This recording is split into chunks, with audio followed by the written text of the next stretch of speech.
Welcome back, students. In this video, we're going to look at calculating the heat of reaction. I want to start off with a typical heat of reaction problem from organic chemistry. We're not going to solve it right now. I just want to show you what it looks like, and then what we'll do is we'll go into all the details that we need to understand to successfully solve a problem like this.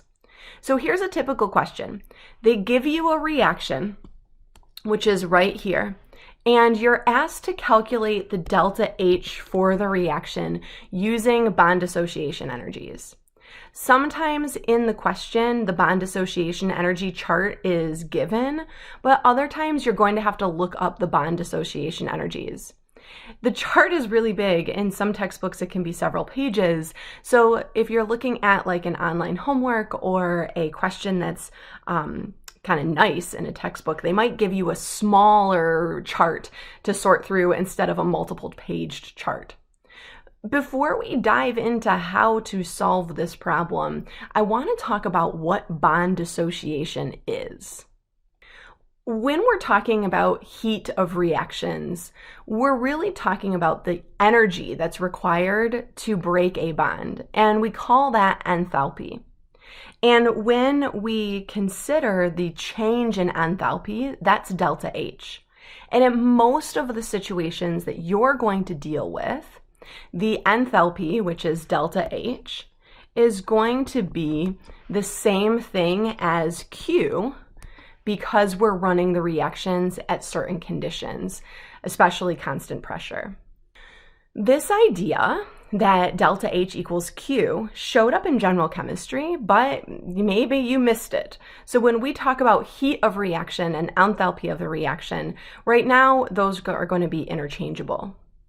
So we're trying to calculate delta H of the reaction, but we need bond dissociation energies. Bond dissociation energies are the amount of energy that is required to break a bond in a very particular fashion. There's two types of ways to break a bond. There's homolytic bond cleavage, where the prefix homo means same. What's happening with homolytic bond cleavage is the bond in question, the one that's breaking, is breaking in such a way that one of the electrons goes to one atom and the other electron goes to the other atom. Notice how when I did this, I utilized arrows that didn't have a full arrowhead. These arrows that have only half of an arrowhead are called fishhook arrows, and they're meant to represent the movement of just one electron.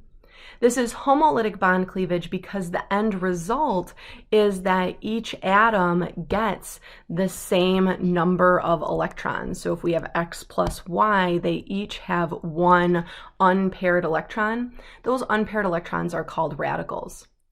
To contrast this, heterolytic bond cleavage is different, where the electrons in the bond that we're breaking are going to go to one species or the other. So this case, I put it on the X.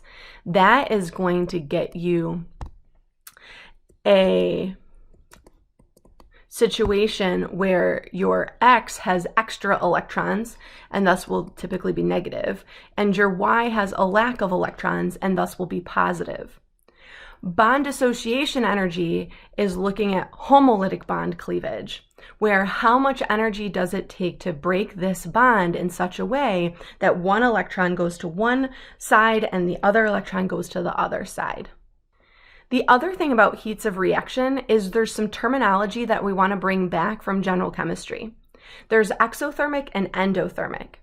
When we start looking at heats of reaction and we consider the total enthalpy change for that reaction, remember an enthalpy is equal to Q because we're at constant pressure.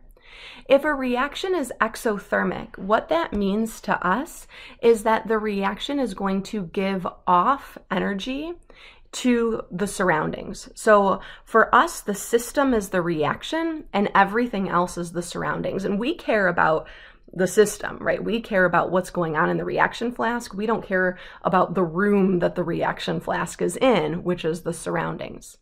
So for exothermic reactions, what ends up happening is these reactions give off energy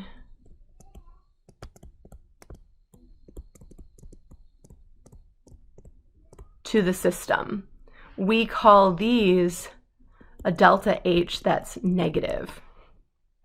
Endothermic reactions are going to pull in energy from the surroundings, so this requires energy from the surroundings.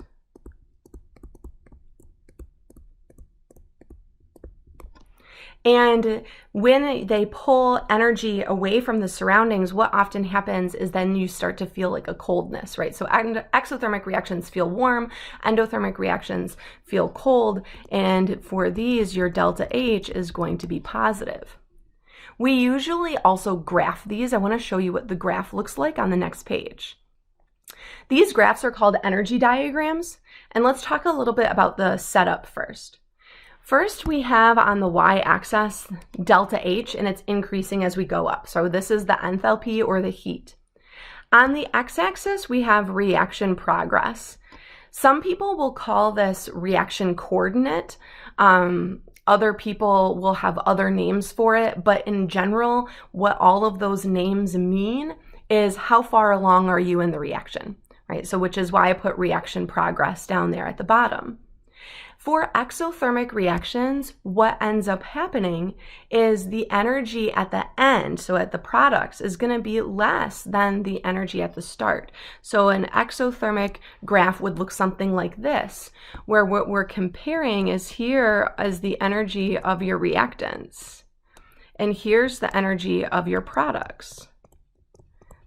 And that energy difference between the reactants and the products, that's your delta H for the overall reaction. And in this case, your products ended up lower than the reactants, so that's going to have a negative delta H, which is exothermic. If we look at something that is endothermic, your endothermic reactions are going to have a different shape. What will happen in your endothermic reactions is that your reactants will be here. Your products will end at a higher energy than your reactants. And so in order to do that, what it does is we pull energy from the surroundings, and that is delta H is positive. We'll put a negative here, right? And delta H being positive is an endothermic reaction. Now that we've gone through and we have figured out a little bit of review from general chemistry of endo and exothermic, of what delta H is, and what bond dissociation energies are, let's solve that problem from the beginning of this video. Here I have the problem just restated. Now that you know that you have bond energies, they're available to you in a table. The bond energies are all going to be listed as positive values because they are taking energy in order for them to break. Now what we need to do is figure out how in the world we are going to determine the delta H for this reaction. What I like to do is I like to look at the reaction and see which bonds have been broken and which bonds are forming. So if we consider the fact that at the beginning we have a CCl and over here at the end we have a COH, right? There's a change here. So in order for the OH to take the place of the Cl, we had to break the carbon chlorine bond. So I'm going to highlight this. So we had to break that. And then in order for your water to have an OH show up here, you needed to take the water, and we also needed to break out of your water just one of the OH bonds. So we needed to break one of those. Now at the product side, we're looking at formations now. The new bond that formed here is this bond that I'm highlighting in yellow. And then the new bond between H and Cl is the HCl bond. So you need to take some time to figure out what bonds are being broken and what bonds are being formed. There is a more intensive way to do this problem where you go through and you break every single bond and then you reform some of those bonds and form new ones, but that takes too much work and also can lead to issues if you miss something.